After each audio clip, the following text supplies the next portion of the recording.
So are you a fan of the James Bond film franchise? This is a fragrance that was made to commemorate the 60th anniversary of the franchise, and I know there's a long-standing debate as to who the best James Bond character has been.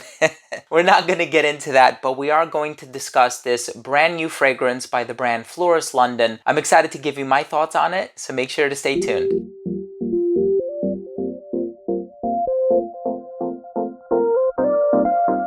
Now, before I begin today's video and I tell you all about this brand new fragrance by Floris London, this is a dedication to James Bond and the 60th anniversary of the film franchise. I want to start things off by saying that if you are a fan of fragrance-related content, please do consider supporting the channel by subscribing to it. Hit the bell icon so you could be notified whenever I do upload these videos, and also click where it says enable all notifications. This way you don't miss any of my future uploads. And of course, give this video a thumbs up if you learned something today, or if I gave you the opportunity to learn about a brand new fragrance. And here is one that I discovered recently, and I've been reviewing Floris fragrances for many years now. Honey Oud is one of my favorite ones. I also really like Turnbull and Oster. Platinum Jubilee was another one that I reviewed recently that I really fell in love with. Here is one that's dedicated to 007. And of course, we have our favorite James Bond movies, and we're not going to open up that Pandora's box or that can of worms. But the one thing that really impressed me about this fragrance, and of course, there are a lot of really in-detail descriptions on the inside of this booklet that comes with the fragrance, and the way that the ingredients were pieced together, taking influence from little things that have been shown in the movies and where the films were shot and the landscape, and paying homage to the countries and all that stuff. It's actually done quite beautifully and brilliantly.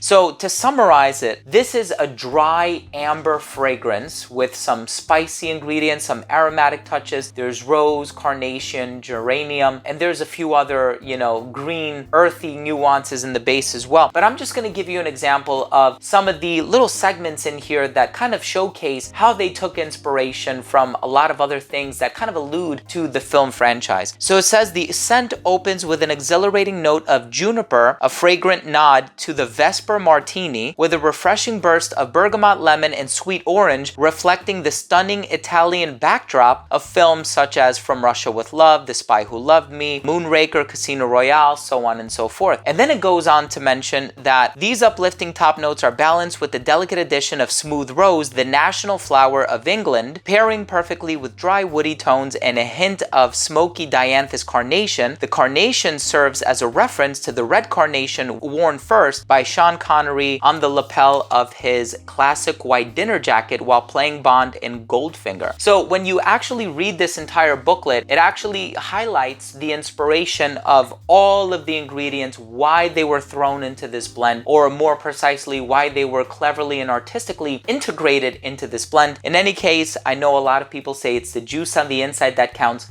What does it smell like? What can I expect? I'm going to tell you all of that, but let's start things off with the presentation.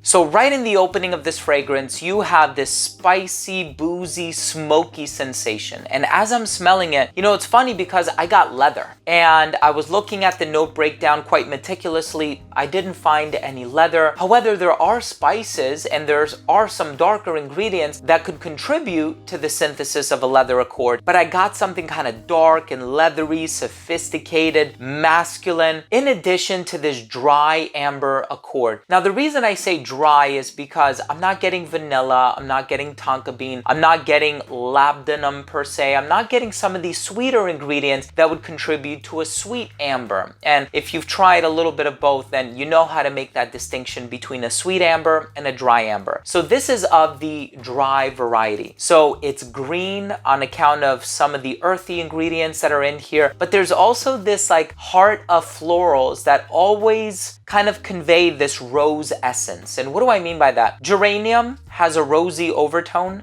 It's a little minty and it has some other floral touches, but it is kind of on the rosy side of things, and carnation is the perfect pairing to rose. And I've seen rose and carnation fragrances, or that combination, being done in fragrances in the past. And what that does is it kind of evokes some of the old school masculine fragrances while still not taking away from that dark personality that you get in the opening. Now, it's funny that there's mention of all these citrus ingredients in here. I was expecting this to be quite lively and bright and zesty and effervescent, and it seems like the citrus isn't doing a whole lot in terms of sparkling up the opening. Of course, they're in there and they contribute to the overall vibe, but this fragrance is not shy to express its darker side. That's what I'm trying to say. And so those darker elements are quite abundant and noticeable from the very beginning, and I think that that's something that a lot of people will really appreciate about this fragrance. Now, it does contribute to more of a linearity, and I think had there been a little bit more citrus, or there would have been a pause in the cadence, it would have been a little bit more non-linear. But I actually like how it opens up rather dark, right? It has this demure sort of, even perhaps even a bit of like a stoic personality, right? Like a nonchalant sort of stoic cavalier personality, but something very dark, bold, sophisticated, certainly the type of fragrance that would work well in a really nice suit if you're dressed formally. And I'm really enjoying this one. The dry amber, the rose, the carnation, and I think it's worth reading up on all of the little I took the time and I read this whole booklet, and it gives some really fascinating information about how it's inspired by England and Scotland in one particular aspect of the fragrance's composition. So I hope you have the opportunity to discover more about this wonderful fragrance, number 007 by Floris. Let's go ahead and finish things off with my overall assessment.